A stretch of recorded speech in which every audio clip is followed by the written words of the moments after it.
அஸ்ஸலாமு அலைக்கும் வரஹ்மத்துல்லாஹி வபரகாத்துஹு. இன்று நாம் ஆரம்பிக்க போகும் ஒரு புதிய தொடர். இந்த தொடரின் பெயர் இஸ்லாமின் உண்மைக்கு ஆதாரங்கள்.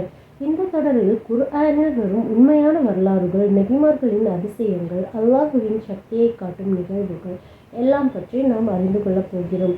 அந்த தொடரின் முதல் நாளில் நாம் பார்க்க போகும் விஷயம் மனித குலத்தின் முதல் மனிதர் ஆதம் நபி அலைஹிஸ்ஸலாத்து வஸ்ஸலாம். நண்பர்களே, இந்த உலகத்தில் இருக்கும் ஒவ்வொரு மனிதரும் ஒரே ஒருவரின் சந்ததியினராவார். அவர் தான் ஆதம் நபி அலைஹிஸ்ஸலாத்து வஸ்ஸலாம். குர்ஆன் சொல்லுகிறது, ஒரு காலத்தில் இந்த பூமியில் மனிதர்கள் இல்லை, மலக்குகள் மட்டுமே அல்லாஹுவை வழிபட்டு கொண்டிருந்தார்கள். அப்போது அல்லாஹ் மலக்குகளிடம் சொன்னார், நான் பூமியில் ஒரு பிரதிநிதியை உருவாக்கப் போகிறேன். அதை கேட்ட மலக்குகள் கேட்டார்கள், யா அல்லாஹ், பூமியில் கலகம் செய்யக்கூடிய ஒருவரை உருவாக்கப் போகிறாயா? ஆனால் அல்லாஹ் சொன்னான், நீங்கள் அறியாததை நான் அறிவேன். அதற்கு பிறகு அல்லாஹ் பூமியின் மண்ணிலிருந்து மனிதனின் உருவத்தை உருவாக்கினான். அந்த உருவம்தான் ஆதம் நபி அலைஹிஸ்ஸலாத்து வஸ்ஸலாம். பிறகு அல்லாஹ் அவருக்கு உயிர் ஊதினான். அந்த நேரத்தில் மனித குலத்தின் முதல் மனிதன் இந்த உலகத்தில் தோன்றினான். அல்லாஹ் ஆதம் நபிக்கு மிகப்பெரிய அறிவை கொடுத்தான். அனைத்து பொருட்களின் பெயர்களையும் அவருக்கு கற்றுக் கொடுத்தான். பிறகு அல்லாஹ் மலக்குகளிடம் சொன்னான், ஆதமுக்கு சஜ்தா செய்யுங்கள். அனைத்து மலக்குகளும் அல்லாஹுவின் கட்டளைக்கு கீழ்ப்படிந்து சஜ்தா செய்தார்கள். ஆனால் ஒருவன் மட்டும் மறுத்தான். அவன்தான் இப்லீஸ்.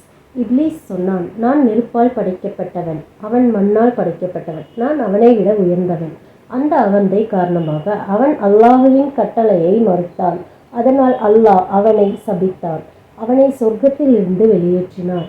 ஆனால் இப்லீஸ் சொன்னான், நான் மனிதர்களை வழி தவற செய்வேன். அவன் மனிதனின் தெளிவான பகைவர் ஆக மாறினான். அதற்கு பிறகு அல்லாஹ் ஆதம் நபிக்கும் அவருடைய மனைவி ஹவ்வா அலைஹிஸ்ஸலாத்து வஸ்ஸலாம் அவர்களுக்கும் சொர்க்கத்தில் வாழ அனுமதி கொடுத்தான்.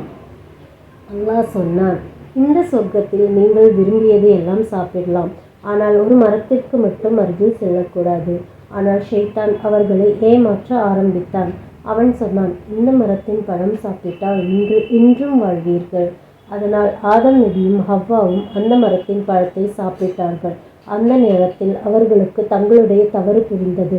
அவர்கள் அல்லாஹ்விடம் பாவ மன்னிப்பு கேட்டார்கள். அவர்கள் சொன்னார்கள், யா அல்லாஹ், உண்மையிலேயே அநியாயம் செய்து விட்டோம். நீ மன்னிக்காவிட்டால் நாங்கள் நஷ்டமடைந்தவர்களாகி விடுவோம். அல்லாஹ் மிகுந்த கருணையுள்ளவன். அவன் அவர்களை மன்னித்தான். ஆனால் அவர்களை பூமிக்கு அனுப்பினான். அல்லாஹ் சொன்னான், இப்போது நீங்கள் பூமியில் வாழ வேண்டும். அங்கிருந்துதான் மனித வாழ்க்கை ஆரம்பமானது. நண்பர்களே, இந்த கதையிலிருந்து நாம் கற்றுக்கொள்ள வேண்டிய பெரிய பாடங்கள் இருக்கின்றன. முதல் பாடம், அகந்தை மனிதனை அழிக்கிறது. இப்லீஸ் அகந்தை கொண்டதால் அவன் அல்லாஹ்வின் அருளை இழந்தான்.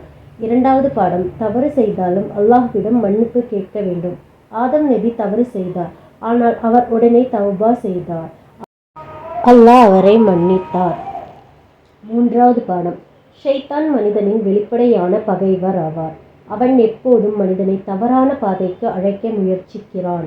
அதனால் நாம் எப்போதும் அல்லாஹ்வை நினைத்து வாழ வேண்டும். நண்பர்களே, இந்த வீடியோ உங்களுக்கு பயனுள்ளதாக இருந்தால் இந்த சேனலை சப்ஸ்கிரைப் செய்யுங்கள். அடுத்த வீடியோவில் நாம் பார்க்க போகும் விஷயம் நூஹ் நபி அலைஹிஸ்ஸலாத்து வஸ்ஸலாம் மற்றும் பெருவெள்ளம். மிகவும் ஆச்சரியமான ஒரு வரலாறு. அதை தவறாமல் பார்க்க இஸ்லாமிய அறிவு சேனலை சப்ஸ்கிரைப் செய்யுங்கள்.